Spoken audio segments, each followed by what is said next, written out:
Séquence émotion dans la maison des maternelles maintenant, puisqu'on va rejoindre Anna Roy, qui est avec sa patiente. Oui, parce qu'il y a des consultations régulièrement dans cette émission. Je disais séquence émotion parce qu'on va parler des mouvements du bébé, ce qu'on ressent dans son ventre. Et c'est vrai que ce sont des moments qui sont inoubliables. Et puis aussi, ce sont des signes pour vérifier que tout va bien, particulièrement en fin de grossesse. Donc vous allez nous dire ce qui doit nous alerter ou pas. Bonjour Capucine. Bonjour. Alors vous êtes enceinte de 4 mois. Est-ce que vous sentez votre bébé bouger? Eh oui, depuis une semaine. Donc c'est un peu, c'est plein d'émotions justement que vous dites. Et puis c'est incroyable. Et par contre, on ne sait pas trop ce qui se passe parce que ça fait comme des petits battements et j'ai pas encore vu ma sage-femme, donc j'attends de savoir plein de choses. Justement. Vous avez tout de suite compris que c'était ça, quand même, que Oui, parce qu'on le voit sur la peau que ça soulève légèrement. Ah déjà? Oui. C'est parce que vous êtes très mince, méchante fille. Sûrement. C'est pour ça.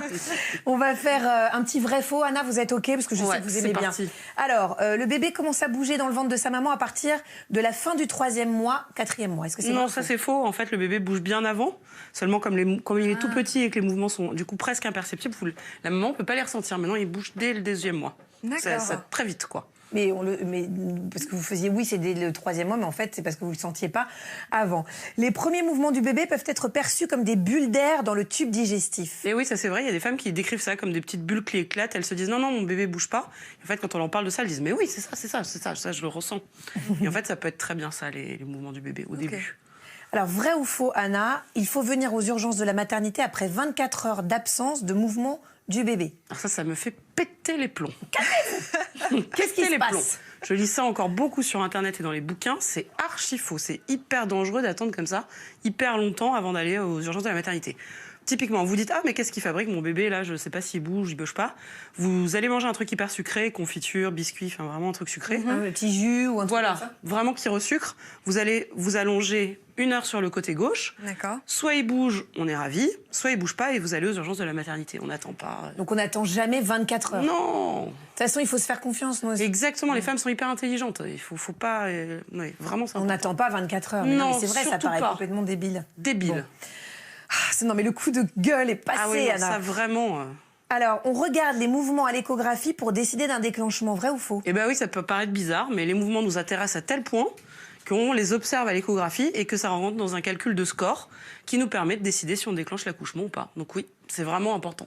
Le terme auquel les femmes sentent leur bébé bouger est différent. Ah, totalement. Vous avez des femmes qui vont le sentir dès le début du 3e mois et puis des femmes qui vont attendre le 5e, voire des fois le début du 6e mois. Voilà, donc là, Capucine, c'était 4 mois, mais ça aurait là, c'est vraiment la moyenne pour... D'accord. Et ça dépend entre le premier et le 2e bébé, non? Aussi, on le sent plus au 2e, 3e bébé. Et je voulais dire, ça n'a rien à voir avec le QI ultérieur du bébé à naître. Ah bon, parce que souvent, ils se disent, les parents ils disent, c'est qu'il est débile, quoi. Je l'ai senti à 5 mois, ça y est, c'est foutu. Non. Polytechnique et tout, on fait une croix dessus. Pauvre enfant qui est même pas né, qui a déjà une étiquette. Non, ça n'a rien à voir. Ça va pas. Ça aussi, on lève le point contre les étiquettes. N'est-ce pas, Jérôme Casa, producteur de Mon Cœur, qui déteste les étiquettes. On peut réveiller un bébé et le faire bouger en touchant son ventre. Eh ben oui, c'est vrai. Alors, on l'utilise à l'hôpital. Et les mamans peuvent l'utiliser chez elles à la maison, parce que quand elles sont inquiètes, elles se disent bon, qu'est-ce qu'il fabrique? Je vais voir un peu.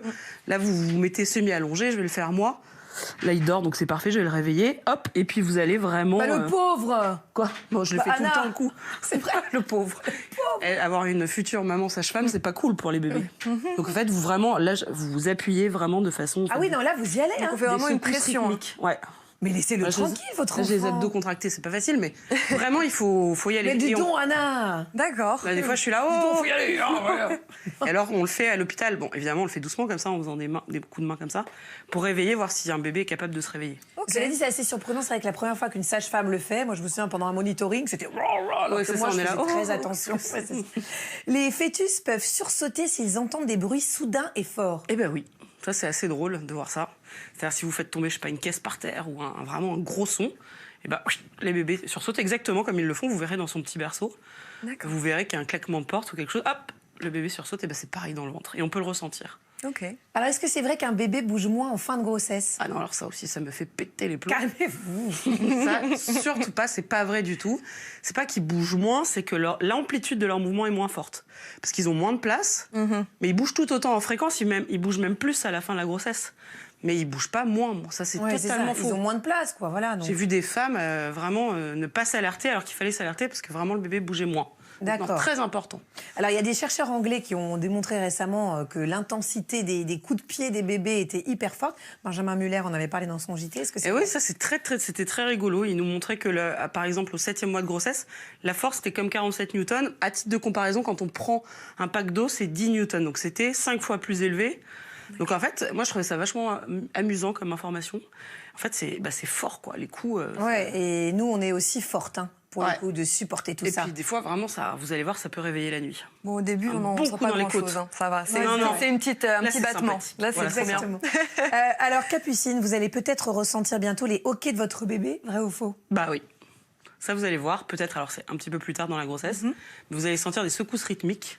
Et en fait, c'est le bébé qui a le hoquet. Alors, il y a des bébés qui ont le hoquet même plusieurs fois par jour, d'autres une fois toutes les semaines, d'autres pas du tout. Vous allez voir, c'est assez marrant. Et Ça comment fait on partie le de- ressent? Ça fait vraiment des petites secousses vraiment D'accord. extrêmement rythmiques. Ok. C'est assez drôle. Vous pourrez pas le rater, ça je peux vous dire. Non. Et puis, vraiment, c'est quand on a des bébés qui ont souvent le hoquet, ça rend dingue. Mais ça, c'est autre chose. Ça fait D'accord. pas mal, hein, mais on est là, mais arrête, c'est pas possible. On dit souvent que les bébés qui bougent trop, c'est signe de pathologie. On entend, oh là là, c'est un futur hyperactif. Ah, nanana. pas du tout. Nous, on adore les bébés qui bougent trop. C'est des bébés qui nous rassurent, nous, sages-femmes et médecins. On adore. Il n'y a jamais de bébé qui bouge trop. Et ça n'a rien à voir avec l'hyperactivité. Bon, alors vous qui êtes enceintes toutes les deux, est-ce que vos bébés ont bougé pendant cette discussion? Ah bah, moi, Bah, quand je me avant, réveillais, oui. beaucoup avant, et là, il s'est calmé. Là. Oui, il s'est dit, oulala, maman, elle a un petit stress, je vais la laisser tranquille. C'est ça, on reste sérieux. Oui, il dort ou quoi? Ah bah non, moi, je l'ai réveillé, là. Oui, là, Donc, oui, d'accord. C'est sûr qu'avec le coup de poing qui s'est pris. Ça... Oh non. Une petite fessée avant. Oui, oh non, beau petit. Ça, c'est interdit par la loi de la maison des maternelles. Ah. Merci beaucoup, Capucine. Merci. Merci Anna de nous avoir rassurés.